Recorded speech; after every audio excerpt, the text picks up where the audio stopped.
You are watching Canadian Muslim News on Muslim Network TV. From Toronto, Ontario, I'm Dr Bolak. Assalamu alaikum and greetings of peace. It is Indigenous History Month. We will talk to a young scholar who is comparing Indigenous and Muslim teachings about peace. But first, some news headlines. Canadian government is hiring special representative to combat Islamophobia. Harassment a focus in Alberta's new respectful workplace policy. Media outlets cut Islamic scholars' mention of Palestine, India. Under pressure from Arab countries, India suspends official. And now the details. The Federal Minister of Diversity, Inclusion and Youth, Ahmed announced yesterday that the government is accepting applications for the role of first special representative to combat Islamophobia. The special representative will serve, he says, and I quote, the champion, the expert, the advocate, and the advisor to the government and Prime Minister Justin Trudeau on Islamophobia. Hussein says the selection process will be transparent. The Liberals' 2022 budget allocated just over $1 million for the role. The announcement came on the one-year anniversary of the tragic attack on a Muslim family in London, Ontario. The government of Alberta has released a new respectful workplace policy for political staff in the province. Two Edmonton lawyers wrote the new directive. One of them, who is also the city's integrity commissioner, said last Tuesday that the new policy recognizes, quote, unique workplace considerations while protecting staff from harassment. All ministerial office staff will now have more information on filing complaints and the investigation process. Also included is a wide definition of workplace harassment and the consequences for violation. Premier Jason Kenney announced the HR policies review after a female staffer sued his office last fall for wrongful dismissal. Islamic scholar Ahmed is calling out media outlets for cutting parts of his speech where he spoke of Muslim oppression around the world, including Canada and Palestine. Suleiman addressed a large crowd in a commemoration event Sunday for the slain Muslim family in London, Ontario, an event government officials, including Prime Minister Justin Trudeau, attended. Suleiman says on Facebook that, as soon as I mentioned Quebec Bill 21, and started speaking on Palestine, India, France, and China, the live stream cut and resumed only once I finished speaking. That was unfortunate. He posted a full version of his speech on his social media accounts. Here is what was cut out. Islamophobia is not just by word. Islamophobia is structural. Here in Canada, you have Bill 21. That is Islamophobia. Muslims cannot be given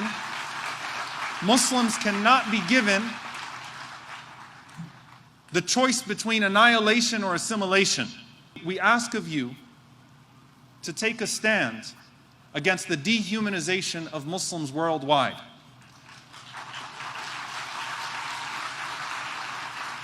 When we talk about great replacement theory, the Palestinian people are living great replacement theory. They are treated like a demographic threat every single day. And as time goes on and as the world wakes up to that brutality and that dehumanization of Muslims, as Human Rights Watch and Amnesty come together and join the global human rights consensus that this is an apartheid reality, as Muslims are targeted in France and interned in China, as Muslims are put in harm's way under a fascist government in India. India's ruling Bharatiya Janata party suspended its spokeswoman Nupur Sharma on Sunday in response to insulting remarks she made against the Prophet Muhammad. General Secretary Arun Singh issued a statement saying the BJP strongly denounces insult of any religious personalities of any religion. Nupur made the remarks in a televised debate, triggering a wave of condemnation at home and from across the Islamic world. Kuwait, Qatar, Saudi Arabia, and Iran summoned their Indian ambassadors and delivered official notes of protest over the comments. Some unofficial boycotts have started in Gulf Arab countries, along with worldwide hashtag campaigns on Twitter calling for boycotts. According to India's Ministry of External Affairs, over 13 million Indians live outside of the country, with the largest numbers in the United Arab Emirates and Saudi Arabia. And that's it for the news. June is National Indigenous History Month, and we have with us today someone who is doing a very unique project comparing Indigenous and Muslim teachings about peace. Welcome to the show. Assalamu alaikum, Fatima Ahmed. Walaikum assalam, Dr. Bolak. How are you? Fine, thank you. Thanks for joining us. You are doing a very unique project comparing Indigenous and Muslim teachings about peace. Tell us how you came to this project. So I was passionate about understanding what traditions were indigenous to each culture to leverage for peacemaking and peacekeeping.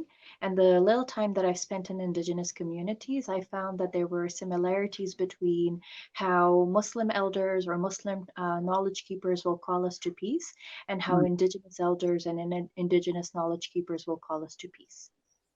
I think that Muslims are only just discovering Indigenous teachings, but there seem to be a lot of overlaps between our experiences, colonialism, negative media representation, a belief in the Creator. Are those things that you've unearthed in your research? Absolutely, absolutely. And in fact, I would suggest that it was, even though we are rediscovering the commonalities between Canadian Indigenous and Muslim traditions, my suggestion is that a significant connection existed between Indigenous North American Indigenous peoples and the Muslims who are arriving into North America, and that literature has gotten lost. So I would say it's something that we're rediscovering. And I would also suggest that a lot of our scholars have done significant work around these topics, and that just people of my generation and younger generations just need to read up on that work. So you're talking about evidences that perhaps the Muslims were here even before Columbus, or settlements with intermarriage, things like that? Absolutely. I've actually seen with my own eyes an image of an indigenous group in the US, and there was clearly a man who was wearing what we would say traditionally African Muslim clothes who was sitting next to them. And so, yes, I would absolutely suggest that there had been, I haven't come across literature that specifies that here in Canada, but definitely I've seen with my own eyes pictures and archives from the US. So what is it about peace that you're learning and that you want to explore? Absolutely. So when I think about what's the purpose of our existence, I think the only reason we were sent on this earth is to harmoniously coexist with others. And so any culture, one of the basic theories they have is how do we coexist with people who are similar to us, and how do we coexist with people who are different from us? And it's colonization that makes us seem either xenophobic or insular. But my suggestion and my hypothesis is that all traditions, if they exist and if they have survived for 5 years, 10 years, and in the case of Indigenous peoples for tens of thousands of years, then they must have had peacemaking and peacekeeping traditions that are indigenous to them. So let's try to unpack this a little bit slowly. Tell us let's start with maybe the similarities. What have you found similar in Islamic and Indigenous teachings about peace? Absolutely. So for example, so I'm still in the literature review section of my research. I haven't started doing my interviews yet, but what I have noticed in my readings and in my research and my consultations with the thesis supervisor is that there is a great emphasis. So for example, when Muslims greet each other, say Assalamu alaikum, peace be upon you. And I don't think any Muslim really understands how significant that greeting is. Same thing with indigenous traditions. I wear a headscarf when I go into indigenous communities. I will get a question, so why do your people wear this headscarf? And when I give them my explanation, they will say, oh, now I understand your people. So there is this underlying theme about wanting to wanting to understand diversity, wanting to appreciate diversity, and wanting to harmoniously coexist with each other. So that's something that I've really noticed, especially with the elders in Indigenous communities, that that's something that's present. Another thing is that a lot of there's great emphasis on virtues like forgiveness and peace and hope, and I think it's difficult. I know we use these terms and we say, oh, just forgive, but and that's the goal of my research, is to look at how through storytelling, like the Inuit people of Kangersuk will encourage each other to forgive or encourage each other to share, things like that. You mentioned that they say your people. Why do they wear that? I love that.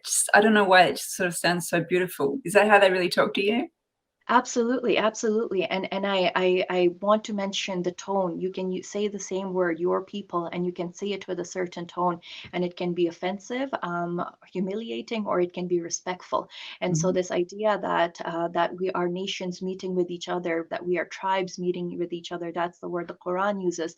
And so just an inherent deep respect that different people exist differently, and we have to respect that they live differently, and we have to that the onus is on us to share with each other. This is how I do things. This is what my culture or urf is. What is your culture? Or what is your urf?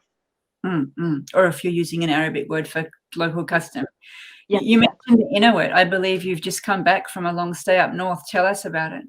Absolutely, absolutely. So I was very fortunate that it was a permanent position, but I just came back. But I was in Kangersuk for about 2 years. So I was teaching a grade 5-6 combined class of English stream students, and so it was phenomenal. I got to I would say those young children were my teachers, even though on paper I was their teacher. I learned so many things, so much wisdom on a daily basis. How I saw them share, how I saw them collaborate, how I saw them self-regulate. So I feel very grateful that I had that opportunity. You mentioned the name of the town. I went by so fast. And tell us where it is on the map. Absolutely. So if you look at if you look at where Quebec is, so there's two sides to where Quebec almost meets in a point. One side is the Ungava Bay and one side is the Hudson Bay. So on the Ungava Bay, there's some Inuit communities, and on the Hudson Bay, there are Inuit and Cree communities. I was in a town on the Ungava Bay, which is called Kangersuk, Quebec. We have a population of about 550 people. And is it all Inuit? It's primarily Inuit. It is a settlement. So the Inuit people used to be a nomadic people, and the 14 villages that are part of Nunavik were created so that resources could be extracted. There's a huge history of why the settlements came around, and so I was in a community of 550 people, and there are a lot of outsiders. They use the word halunat for outsiders, and so the halunat are generally the social workers, the police officers, the teachers, the nurses, so professional services that are being provided to the Inuit. And people in authority. That could be Yes. a recipe for difficulties. Yes, it is. It is. There has recently been a proposed bill in Quebec to maintain French language proficiency among the population, which is a problem for the Inuit community where I live, because the Inuit, as we know, that the language was taken away from them during the process of cultural genocide. So in an effort to bring back the language, all of our students learn only in Inuktitut until grade 3, and then in grade 3 they pick either English and French. So I had many co-workers and many students who had never learned French, and so now the expectation is that they will be fully bilingual or trilingual between French, English, and Inuktitut, which I think is a greater burden than they are able to carry. I wish we could talk more about that, but we're almost out of time, and I just want to return to the main topic. I understand that you're going to be interviewing elders to look at their storytelling techniques in both the Muslim and Inuit communities. Can you just very briefly, we've got about a minute left, tell us what that means? Absolutely. So the questions I intend to ask is what is your definition of peace? What stories do you tell your young people in order to maintain peace or in order to bring peace? So very basic questions. How do you? So the idea is to request the elders to share stories, and that through these stories they're able to tell us that even if it's a creation story about how we were encouraged to share with others, how we were encouraged to forgive, how we were encouraged to love, things like that. And what kind of response are you getting from your potential interviewees? I'm not, because I'm still in the ethics clearance stage, I'm not allowed to recruit actively participants, but there are people in Kangaris, like before I left, I did mention my research interests, and there is cautiousness around participating in research because research has been used to harm communities more often than benefit. So there is a little bit of caution, there is a little bit of cynicism, and there is, I think, a lot of due diligence that I have to do in order to ensure that the research is something that benefits the community while also helping me achieve my graduate degree requirements. We're out of time, but I know a lot of Muslims feel like that too since 9/11, totally under the microscope and over-researched. So there's the trust bond. But thank you for joining us and sharing with us. We wish you well on your project.